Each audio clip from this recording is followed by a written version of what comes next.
I love the way they put pianos up for public play.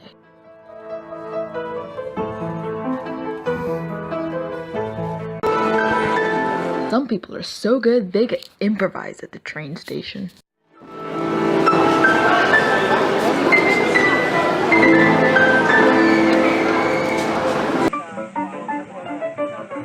Some people are so good they're only 6 years old. He's taking violin also.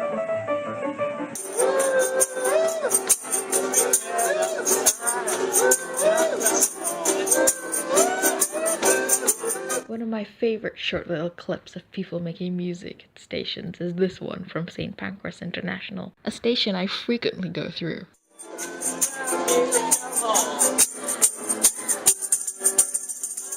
Why are they there? Why are people so drawn to these pianos? They create a sense of community. They tie people together in a way that things don't normally do. The original street piano was one in Sheffield, which happened quite by accident. As Wikipedia says, and I quote, "In Sheffield, the street piano was a piano on the pavement on Sharrowvale Road. It was originally left outside temporarily because the owner could not get it up the steps into his new house. As a social experiment, the owner and a friend then attached a sign inviting passers-by to play the piano for free.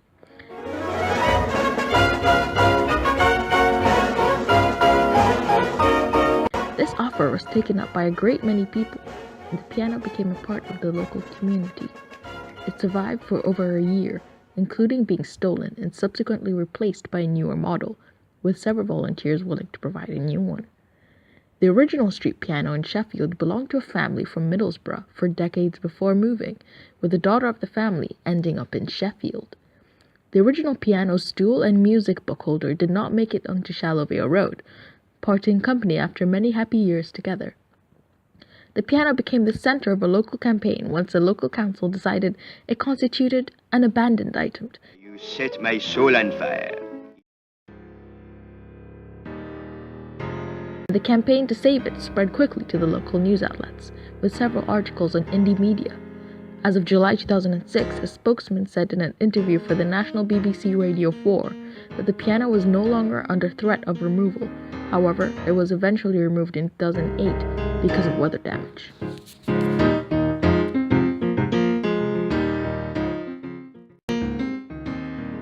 Say, something is burning around here. There are two things that can burn together in this way: good things and bad things. So there was this explosion, big white appeared, and then it was just smoke everywhere in the tunnel. We was trying to close the doors because it was just smoke, you couldn't breathe. Some of the more horrible things that tie people together can be so much more than a piano at a station, and not in a good way. In 2007, in what was known as the 7/7 attack, there was a bomb on the Underground Railway. Above ground and below. We were all trapped like sardines, waiting to die. Explosions tear through the heart of the British capital. A massive blast engulfed 3 separate trains. And an almost palpable sense of fear among those caught up in the moment. The unthinkable had become reality. Below ground, in the pale emergency light, hundreds made their way through the tube carriages, a sense of claustrophobia all too apparent. Passengers battling smoke and soot. Scenes like these repeated in dozens of carriages in the 3 tube trains stuck deep in the tunnel system. The force of the blast blew passengers from their seats aboard the bus and left injured strewn across the road.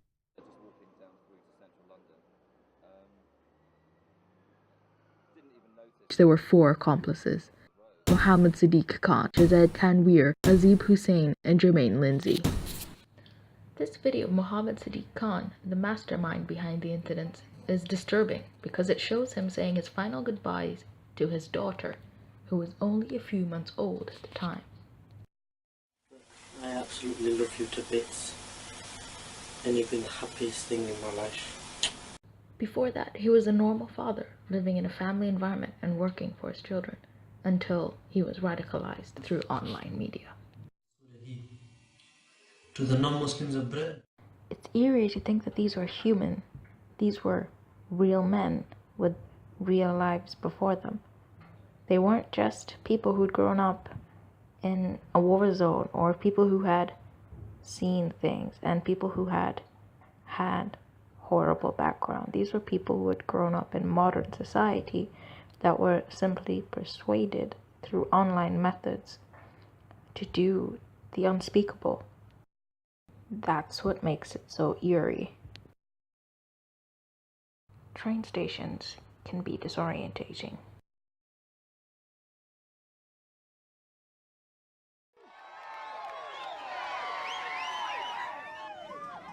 I'm right behind him. You're not supposed to stare at it directly, but I can't help it. If I touch it, will it heal my baldness?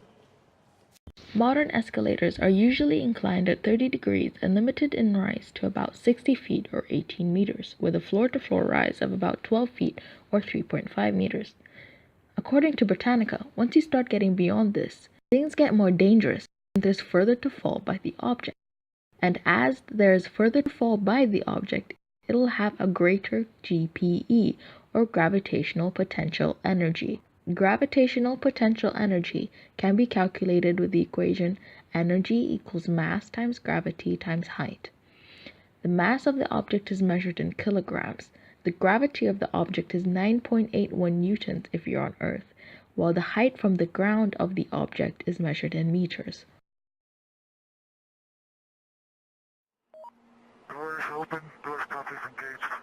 When this object or person falls because of the law of conservation of energy, or the first law of thermodynamics, this energy has to be transferred into a different form.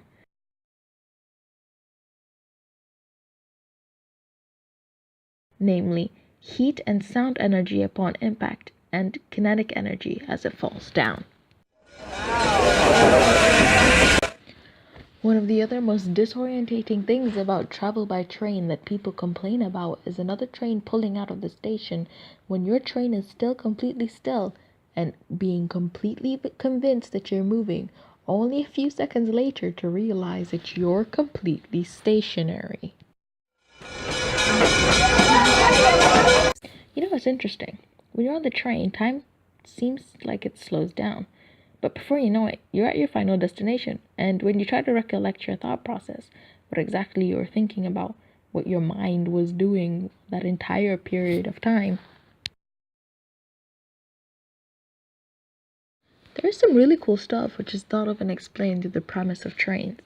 For example, imagine a lantern with a single photon, or quanta, packet of light, jumping from the top of the jar to the bottom of the jar within a second, and over a distance d. With the equation speed equals distance over time, we can calculate the velocity of the photon. We know that the speed of light is 3 times 10 to the 8. So what would happen if you put this lantern on a spaceship that was traveling, say, close to the speed of light? Well, as you started to move faster and faster, and you tracked out the path of the photon, you would see that the distance traveled by the photon in the diagonal lines would actually be greater than the distance on Earth. If you put them side by side, the distance traveled by the one in the spaceship would be greater. So using the equation, that would technically mean that it was traveling at a faster speed. However, there's a problem. See, there's a cosmic speed limit. We know that the speed of light is constant. So how can this be solved? Well, as Einstein and his friends so geniusly figured out, time itself slows down so that the speed of light isn't broken.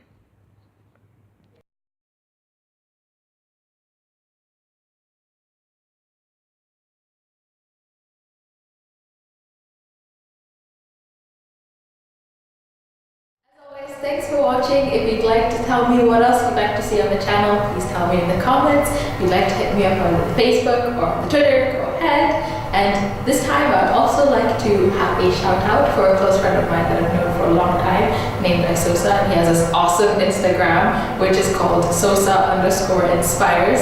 And it's really amazing. He has all these great pictures of, he's like, I won't lie, like 8, 12 pack or something And he talks about his story about how like he exercised and how he got it, and fitness goals and health smoothies and all of that stuff. So please follow him. Thanks so much for watching, and we'll see you next time.